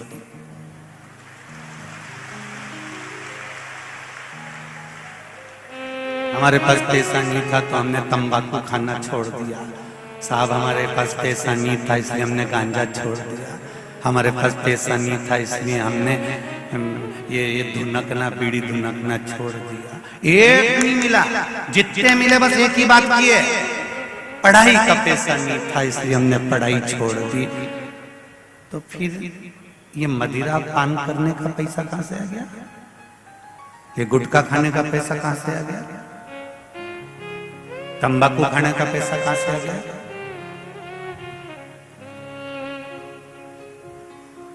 अच्छे मार्ग पर जाने के लिए पैसा कभी नहीं रोकता। अगर आपने, मेरे बेटे और बेटियों ने लक्ष्य बनाकर रखा है कि मुझे सीए की पढ़ाई करना है, मुझे इंजीनियर बनना है, मुझे कलेक्टर आईएएस ऑफिसर बनना है, मुझे एसपी डीएसपी बनना है, मुझे मिलिट्री में शामिल होना है, यदि आपने दृढ़ता बना ली कि मुझे इंस्पेक्टर बनना है, मुझे डॉक्टर बनना है, मुझे ये बनना है, आपने अगर दृढ़ता बनाई है तो निश्चित है, अगर तुमने लक्ष्य बनाया है तो पैसा वो भेजेगा, तुमको रोकेगा नहीं, ये निश्चित है। आप लक्ष्य नहीं बना पाते, आप लक्ष्य तक पहुंचने का भले आप मन में सोच लेते हो कि मैं ये करूंगा, मैं ये करूंगा, पर वो लक्ष्य तक नहीं पहुंच पा रहे। क्यों? आपका मन डोल रहा है।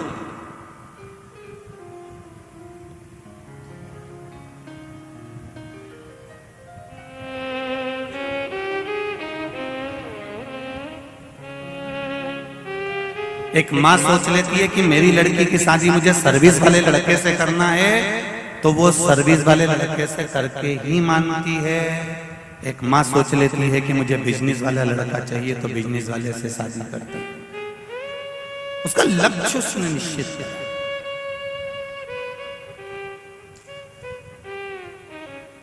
और जब तक लक्ष्य निश्चित नहीं होता,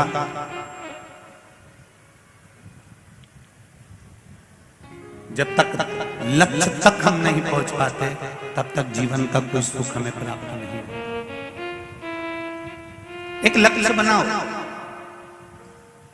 कि मेरे जीवन का मैं लक्ष्य बनाता हूं कि अंतिम श्वास तक भगवान से निवेदन करते रहना।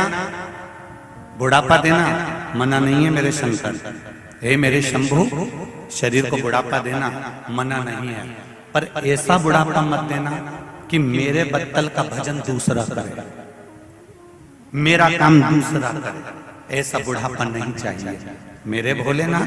बुढ़ापा मुझे देना, ऐसा देना कि मेरे अंतिम श्वास तक तेरे मंदिर में आके एक लोटा पानी चढ़ाता रहूं और तेरा गुणगान गाता। शरीर को सड़ाना मत, पलंग पर पटकना मत, पलंग पर ले जाकर छोड़ना मत, वेंटिलेटर पर ले जाकर पटकना मत। बुढ़ापा देना मना नहीं है, बुढ़ापा लेने को मैं मना नहीं करूंगा, पर बुढ़ापा ऐसा मत देना कि जिस बुढ़ापे में मेरे बत्तल का भजन दूसरा कर रहा हो, मैं पलंग पर पड़ा हूं और बाजू में बैठकर मेरी बहू गीता जी मुझे सुना रही हो। ऐसा बुढ़ापा नहीं चाहिए। अपनी गीता अपन खुद पढ़ ले, अपनी रामचरितमानस अपन स्वयं पढ़ ले, अपनी श्रीमद् भागवत अपन स्वयं पढ़ ले, अपनी शिव महापुराण की कथा अपन स्वयं पढ़ ले। दूसरा मेरे सिर के पास बैठकर गीता जी सुना रहा हो, ऐसा बुढ़ापा नहीं चाहिए। क्या करोगे ऐसे बुढ़ापे पे कि पलंग पर तुम पड़े हुए और तुम्हारे बाजू में तुम्हारी बहू बैठकर तुम्हें गीता जी सुना रही है, तुम्हें पाठ सुना रही है, गजेंद्र मोक्ष का स्मरण करा रही है, गंगा जल पानी पिला रही है, तुलसी का दल दे रही है। ऐसा बुढ़ापा नहीं चाहिए। भोलेनाथ जी से कहना बुढ़ापा देना मुझको ऐसा कि अंतिम श्वास भी निकल रही हो, तेरे मंदिर में तेरे शंकर की चौखट पर एक लोटा पानी चढ़ाकर निकल रहा हूँ, घर आराम से पहुंचा हूँ, तेरे चरणामत को लेकर बैठा हूँ और तेरी मस्ती में मुख में बेलपत्र का पत्ता हो और मेरे प्राणतम मेरा महादेव मुझे लेकर कैलाश धाम जा रहा हो। बस ऐसा बुढ़ापा दे देना, सड़ाना नहीं।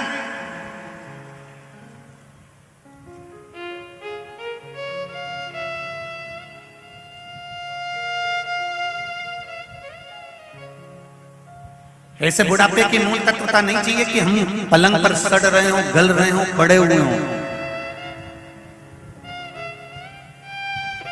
दुनिया में सब कुछ उधार मिल सकता है पर पुण्य उधार नहीं मिलेगा।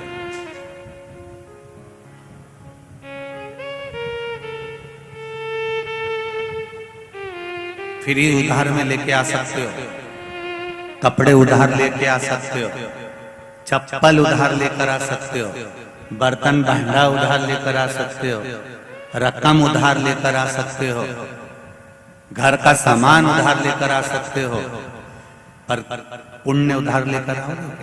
अरे बोलो तो रे जम के, बोलो रे बीकन गांव वाले, पुण्य कोई उधार दे दे? नहीं। अब बर्तन भांडे से तुम्हारा उद्धार होगा क्या? अरे बोलो तो सर, नहीं मरता मरता बोल देना कि हमारा हंडा हमारी छाती पे धर दे, तुम तो बोल दो। अगर बर्तन से उद्धार होता तो बात तो मरता मरता कह देना हमारा फ्रिज शमशान लिया या मत छोड़। बहू पूछेगी शमशान में फ्रिज का क्या करोगी? अम्मा जी कुछ नहीं, आगी में जलूंगी, जब गर्मी लगेगी तो बॉटल निकाल के पी लूंगी।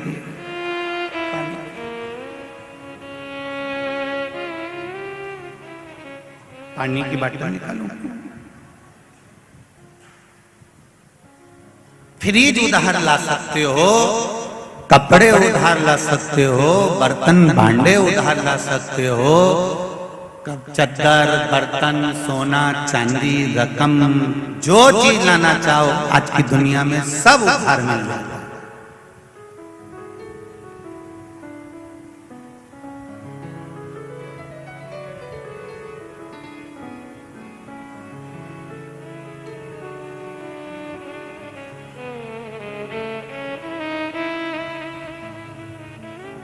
सब उधार मिल जाएगा पर पुण्य उधार नहीं मिलेगा। पुण्य उधार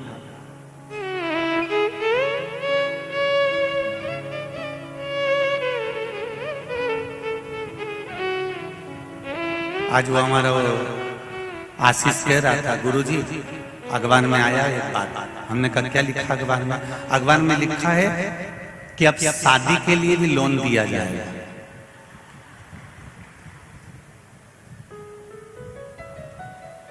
तो आशीष बोल रहा था, गुरुजी हाउस लोन मिलने लगा, पढ़ाई का लोन मिलने लगा, बचा कुचा था तो विवाह का लोन भी मिलने लगा, कभी शिवपुराण कराने के लिए भी लोन मिलेगा क्या? तो हमने आशीष से कहा, आशीष उसका नाम कुबेर भंडारी है, उससे वो कहता है तुम्हारे शिव पुराण के लिए किसी से लोन लेने की जरूरत नहीं है। कुबेर भंडारी कहता है तुम कथा प्रारंभ करने का एक संकल्प तो लो। भंडारी कहता है जिस दिन तक कथा चालू होगी उस दिन से लेकर समापन होगी उस दिन तक इतने भंडार भर दूंगा कि बात तक भी गिनते रहे। ये उसकी कृपा।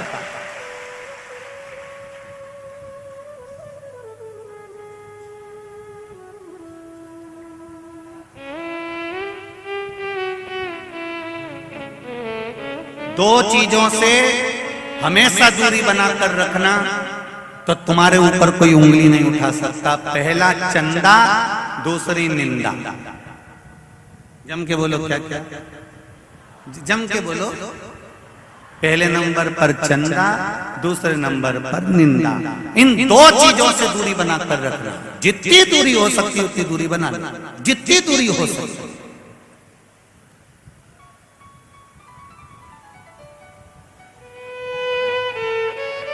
चंदा और निंदा ये दोनों हमारे ऊपर आक्षेप कर सकते हैं। इन दोनों से दूरी होना चाहिए।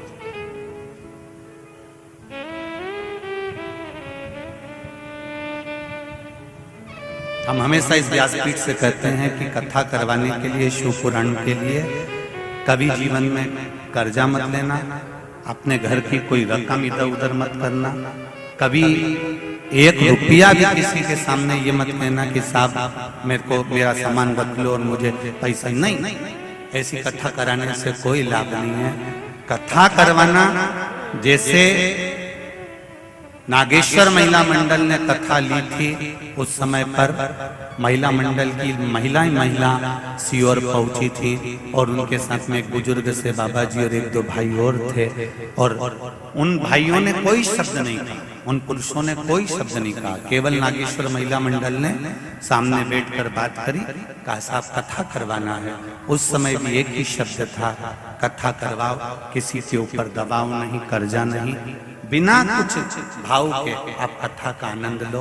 आपकी जिंदगी में महादेव खुद ऐसी पूर्ति कर देगा कि कथा आपकी बाबा करा देगा और बाबा कर लेगा, अपने को नहीं करना। हाँ, थोड़ी भीड़ ज्यादा होती है, जैसे आज भी लाखों की संख्या में लोग बढ़ गए हैं, तो इतना भीड़ भड़क जरूर होता है, पर उसमें एक सबसे बड़ी बात ये भी होती है कि हमारा जो प्रशासन है, चाहे वो पुलिस प्रशासन हो, चिकित्सा विभाग हो, नगर निगम, नगर पालिका आदि का जो भी यहाँ की विधानसभा के अंतर्गत जो विधायक हों, अध्यक्ष हों, नगर पालिका अध्यक्ष हों, सांसद महोदय हों, आदि का जो भी क्रम है, और प्रशासन यहाँ के कलेक्टर, एसपी, डीएसपी, एक बार इनको भी आप लोग जोरदार धन्यवाद देना जिन्होंने पूरी व्यवस्था संभाला। साधुता है ऐसे कलेक्टर महोदय को, ऐसे एसपी और डीएसपी और टीआई महोदयों को, ऐसे तहसीलदारों को, ऐसे विधानसभा विधायक आदि, सांसद आदि को, नगर पालिका अध्यक्षों के, जिन्होंने ऐसी व्यवस्था पूर्ण तरह से हर जगह से संभाल कर रखी, उनको साथ होता है। थोड़ा भीड़, आप तो अंदर आकर बैठ जाते हो, पर संभालना तो प्रशासन को ही पड़ता है। अपन तो अंदर आकर बैठ गए, पर जो प्रशासन चारों तरफ से चाक चौकन लगाया हुआ है, उसको संभालना। महाराज, धन उधार लिया जा सकता है, कपड़े उधार लिए जा सकते हैं, बर्तन भांडे फ्रिज उधार लिए जा सकते हैं, पर पुण्य उधार नहीं लिया जा सकता। वो पुण्य अपना खुद का होना चाहिए, तभी मेरे बाबा के धाम तक पहुंच सकते हो, स्वयं के पुण्य से, किसी दूसरे के पुण्य से नहीं।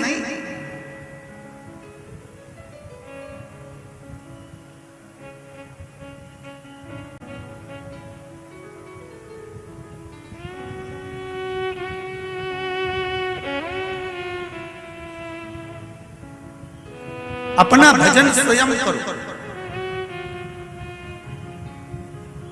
अपना स्मरण स्वयं करो, अपनी भक्ति स्वयं धारण करो।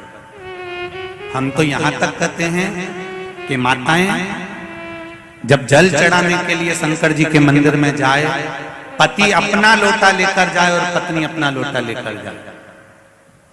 एक कलश अगर पति लेकर जा रहा है तो एक कलश पत्नी लेकर जाए, और अगर पति पत्नी दोनों एक ही कलश लेकर गए हो तो आधा जल पति चढ़ाए तो आधा पत्नी चढ़ाए। ये अपना अपना पुण्य अपना होता है। जब तुम्हारा गठजोड़ा बंधा होता है, गठजोड़ा बंधा है, उस जगह पर भले पति जल चढ़ाएगा तो पत्नी, गठजोड़ा बंधा है तो हाथ लगाएगी तो उसको उसका पुण्य मिल जाएगा। कब? जब गठजोड़ा जम के बोलो, जल बंधा है तो पति जल चढ़ाएगा तो पत्नी हाथ लगाएगी तो पुण्य मिल जाएगा। पर गठजोड़ा जब नहीं बंधा है तब उस जगह पर आपने जल चढ़ाया है तो आपको मिलेगा, उसने जल चढ़ाया है तो उसको मिलेगा। कई माताओं की आदत रहती है, जब यहाँ पर भी कई माताएं आती है ना, तुमने देखना पतियों के साथ जब आती हैं तो वो जब पति लिफाफा देता है तो पत्नी उसको टच कर लेती है। तो हम कई बार देखते भी हैं कि हमने एक आध बार पूछने भी वाले थे कि टच करने से होता क्या है। हमने पहले भी पूछा तो उन्होंने कहा गुरुजी आधा आधा मिल जाता है। तो हमने कहा अच्छी बात है, जब तुम्हारा पति समोसा खाए तो तू टच करके बैठ जाना, उसमें कोई नहीं। अगर आधा मिल सकता है टच करने से लिफाफा दिया तो उसमें टच कर लिया, माला चढ़ाई तो उसमें टच कर लिया। तो जब वो बफेट में जाए, शादी में वैसे भी आजकल तो 500-500 की 600-600 की प्लेट होती है, 700-700 की प्लेट होती है, कितना महंगा जमाना हो गया। तो तुम लिख के कह देना साहब लिफाफा पत्रिका सब छपाओ, तो उसमें लिख देना कि पति के साथ पत्नी आए, पर निवेदन है कि पत्नी टच करके खड़ी रहे। हमारा 600 रुपया लगेगा, 1200 नहीं लगेगा, तो तुम टच करते रहो। अब हम वो गुलाब जामुन खाए, टच कर, वो समोसा खाए तो टच कर। अरे बोलो तो दीजिए, मिलेगा मिलेगा नहीं। उसने खाया तो उसका पेट भराया, हमने खाया हमारा पेट भराया। तो शिव महापुराण वही तो कह रही है कि धन उधार ला सकते हो, कपड़ा उधार ला सकते हो, फ्रिज उधार ला सकते हो, पर पुण्य उधार नहीं लाया जा सकता। इसलिए अपना पुण्य अपने को खुद कमाना है, अपना भजन अपने को स्वयं करना है। अपना एक लोटा जल शंकर भगवान को अपन को खुद चढ़ा स्वयं।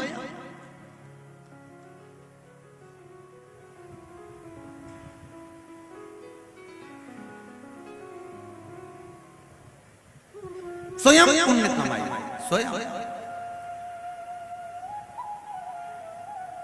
कलयुग केवल नाम आधारा, सुमर सुमर नर उदय। इस कली काल में जो नाम की आधारशिला है, इस कली काल में जो भगवत भजन की आधारशिला है, इस कली काल में जो भगवान की भक्ति की आधारशिला है, इस कली काल में जो भगवत नाम की आधारशिला है, वो हमको यही बताती है कि तुम राम का नाम लोगे तो तुम्हारा पुण्य इकट्ठा करोगे, वो राम का नाम लेगा तो वो उसका पुण्य इकट्ठा करेगा। वो भगवत भजन में लगा हुआ है तो वो अपने पुण्य को एकत्रित कर रहा है। ये पुण्य की एकत्रित, ये पुण्य का आनंद।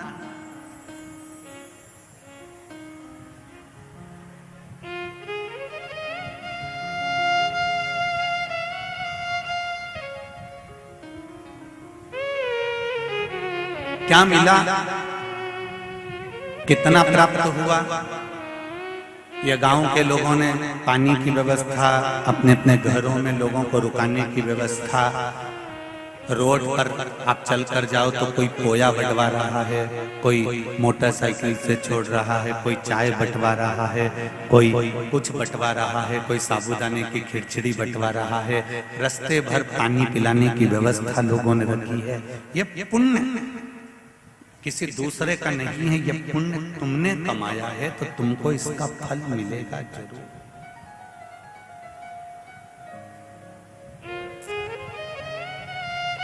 मरने पर फ्रिज जो उधार लेकर आए थे, जो बर्तन भांडे उधार लेकर आए थे, ये तुम्हारे साथ भले ना जाएगा, पर अंतिम बिंदु में जो तुमने पुण्य कमाया है वो पुण्य तुम्हारे साथ जरूर अंत तक जाए।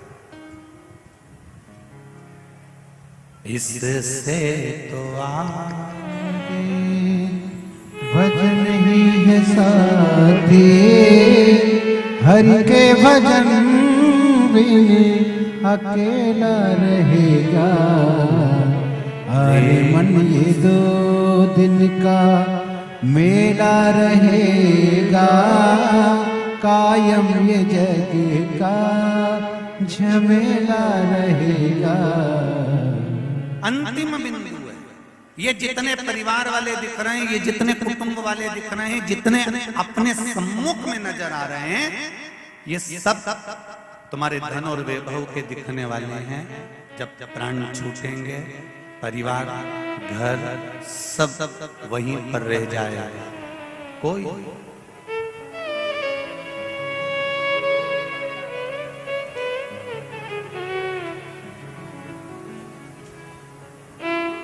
साथ देता नहीं कोई किसी का,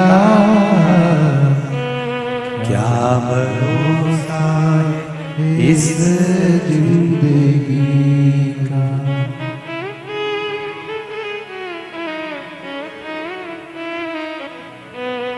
कोई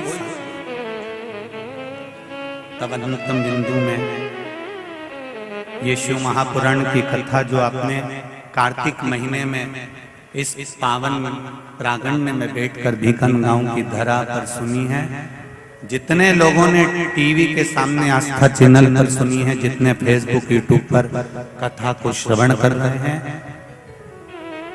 तुम्हारे दुख की घड़ी में, तुम्हारे कष्ट की घड़ी में, तकलीफ के समय पर कोई सामने आकर खड़ा होगा कि नहीं होगा, पर इतना याद रखना मेरा त्रिकालदर्शी तुम्हारे सामने जरूर खड़ा होगा। ये पत्र तो इतने हैं बहुत, हम उतने पढ़ भी नहीं पाते हैं। ये पत्र देखिए,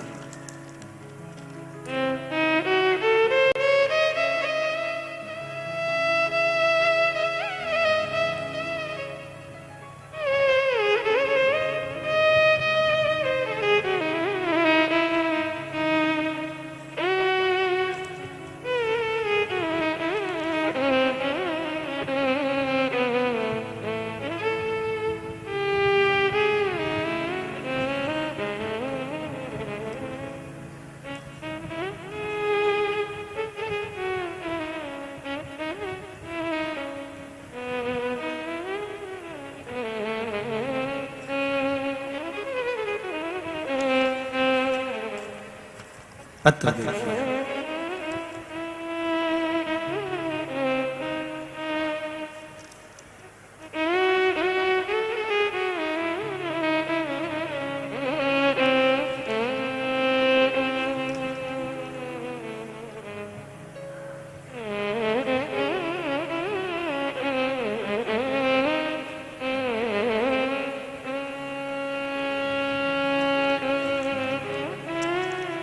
पत्र में नाम तो नहीं है, पर जिन्होंने लिखा है पीले कलर का पत्र है। मेरे भोले बाबा की कोटि कोटि प्रणाम। मुझे इतना कुछ दे दिया बाबा ने, आभारी हूं मेरे बाबा का। अगस्त 2021 में पशुपति व्रत का महत्व सुना था, सुनकर मैंने ये व्रत धारण करा। नवंबर में मैंने ये व्रत की स्मरण चालू करा और पहला ही पशुपति व्रत भोले बाबा की कृपा से हुआ। और बाबा की कृपा से मेरा जो नौकरी नहीं लग रही थी, जॉब का ऑफर आ गया और मेरा जॉब का ऑफर आया और बाबा की कृपा हुई। जो जो मांगा मैंने सब मिला। ये पत्र जिसने भी लिखा है वो बैठे बाबा की कृपा से मुझे मिला, उसकी उदारता से मुझे मिला। एक पत्र और देखिए,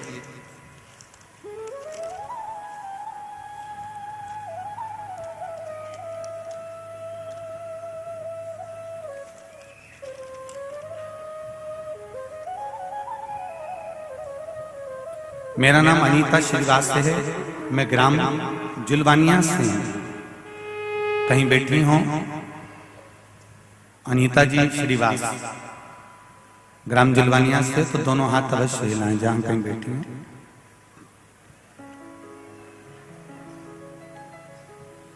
कहीं बैठी हूं तो दोनों हाथ अवश्य हिलाएं।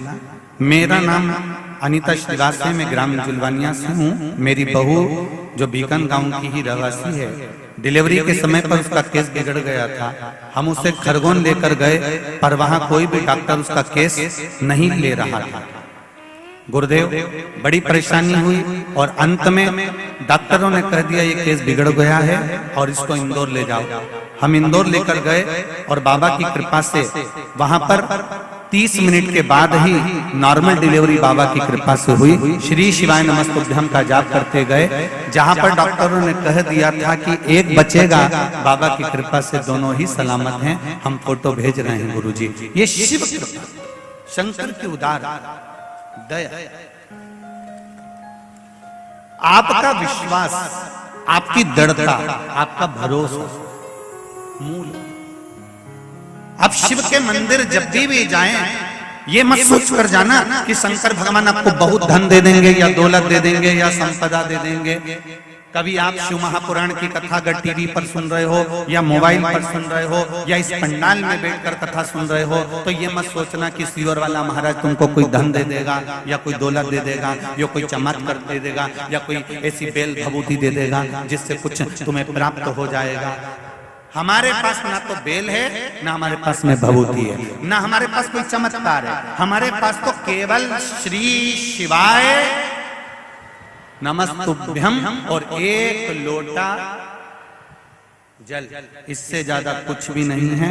बस इतना जरूर कहेंगे, हमारे पास में यहाँ शिव महापुराण में ना तो बेल है ना भभूति है, पर इस शिव महापुराण में विश्वास पूरा है, इसलिए तुम्हारे एक लोटे जल से भी बाबा दुख दूर कर देता है। तुम अपने नजदीक में शिव मंदिर,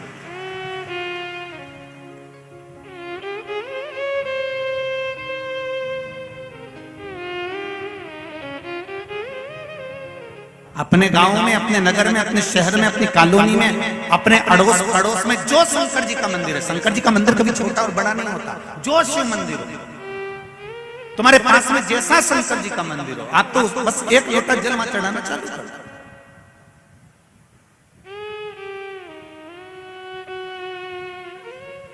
और जब तक तुम्हारा वैभव है, जब तक तुम्हारा धन है, जब तक तुम्हारी दौलत है, जब तक तुम्हारी संपदा है, सत्ता है, तब तक दुनिया का हर व्यक्ति तुमको पूछेगा।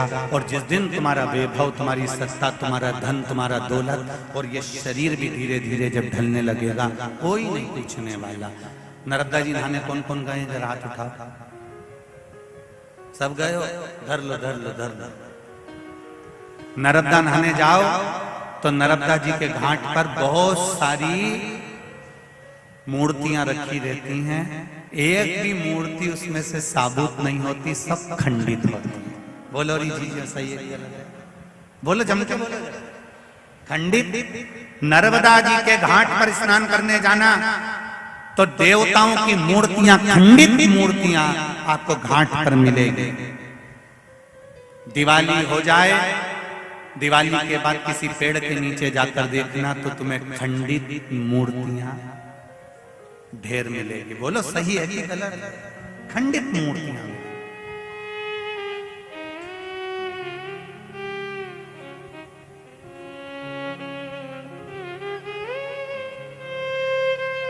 जहां जा रहे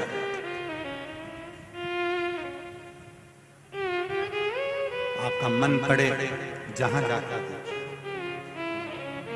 महाराज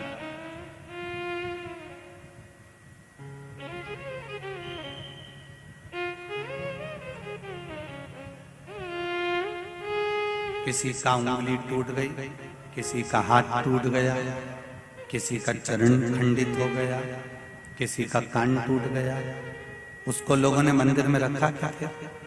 बोलो बोलो जम के नहीं रखा। भगवान की मूर्ति भी टूट जाती है तो दुनिया के लोग उसको मंदिर से निकालकर पेड़ के नीचे और नर्मदा जी के घाट पर छोड़ देते हैं। शिव महापुराण की कथा कहती है, जब भगवान की मूर्ति टूट गई तो उसको लोगों ने घर से निकाल दिया। तो निवेदन है, शरीर से कितने भी टूट जाना पर मन से मत टूटना। जिस दिन टूट गए उसको निकाल कर फेंक दिया। यहाँ टूटने वाले को लोग घर पर नहीं रखते। जरा सी मूर्ति टूट जाती है तो उसको नर्मदा जी के घाट पर रखे आते हैं। मूर्ति टूट गई, फोटो फट गया, फोटो टूट गया, उसको ले जाकर पीपल के वृक्ष के नीचे रख देते हैं। आप अपनी मेहनत पूर्ण करिए, अपना कर्म पूर्ण करिए, अग्रण्य भाव में करिए। कितने भी एक बार अगर परीक्षा में पास नहीं हुए, दूसरी बार पढ़िए, दूसरी बार पास नहीं हो गए, तीसरी बार विद्याध्ययन करिए, तीसरी बार विद्याध्ययन करने में पास नहीं हो गए, चौथी बार विद्याध्ययन करिए। बार बार बार बार उस कर्म को करते रहिए, पर अंदर से टूटना मत। अगर मूर्ति टूट जाती है तो उसको भी बाहर निकाल दिया जाता है, अगर भीतर से टूट गए तो फिर कहीं के नहीं रहोगे। इसलिए टूटना मत, मजबूत करो।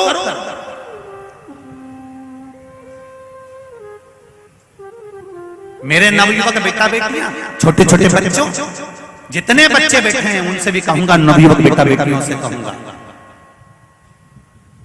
शिव जी के मंदिर जाने में शर्म बिल्कुल मत करना। जितने कॉलेज में पढ़ने वाले बेटे हैं, जितने कॉलेज में पढ़ने वाली बेटियां हैं, चाहे तुम सीए बन रहे हो, डॉक्टर बन रहे हो, इंजीनियर बन रहे हो, कलेक्टर बन रहे हो, आईएएस की पढ़ाई कर रहे हो, तुम जितनी विद्वत्ता धारण करना करो, पर शिव जी के मंदिर में जाने में शर्म बिल्कुल मत करना। मम्मी से कहना, घर की माँ से कहना, पिताजी से कहना, छोटे छोटे बच्चे स्कूल जाने से पहले अपनी मम्मी से कहना, माँ एक लोटा पानी दे दे, मैं चढ़ा के आया। कॉलेज जाने वाली बेटियां, तुम जिस भाव में, तुम तो बस कहीं कोचिंग भी जा रही हो, ट्यूशन भी जा रही हो, तो अपने घर के लोगों से कहना कि मुझे एक लोटा पानी दो मम्मी, मैं अभी चढ़ा के आई, पापा मैं अभी चढ़ा कर आया। जब नवयुवक बेटे बेटियां शंकर जी के मंदिर में एक लोटा जल पानी चढ़ाएंगे, दुनिया के लोग कितने भी हंस रहे होंगे, एक बार तुम्हें अगर मंदिर जाता हुआ देख लेंगे तो ये निश्चित है कि तुम भी कजन कितनों को प्रेरणा दे दोगी और तुम्हें देखकर और लोग मंदिर जाना प्रारंभ कर देंगे। हंसने वाले हंसते रहेंगे, गाली देने वाला देता रहेगा, शब्द कहने वाला कहता रहेगा, ताने देने वाला ताना देता रहेगा। तुम मंदिर जाना मत छोड़ो, शंकर के द्वार जाना मत छोड़ो, शिव की चौखट तक जाओ।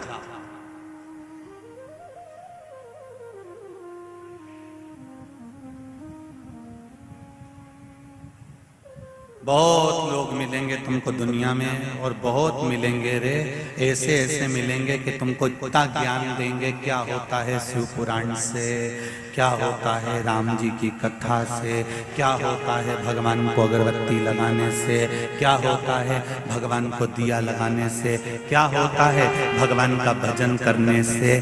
तो उनको कहना क्या होता है भगवान का भजन करने से। ये कोरोना महामारी में लोगों के पास में अटैची भर भर कर लॉकर में पैसा रखा था, कोई काम नहीं आया। आया तो जो तुमने पुण्य करा था वो तुम्हारे सामने आकर खड़ा हो गया और बच गए।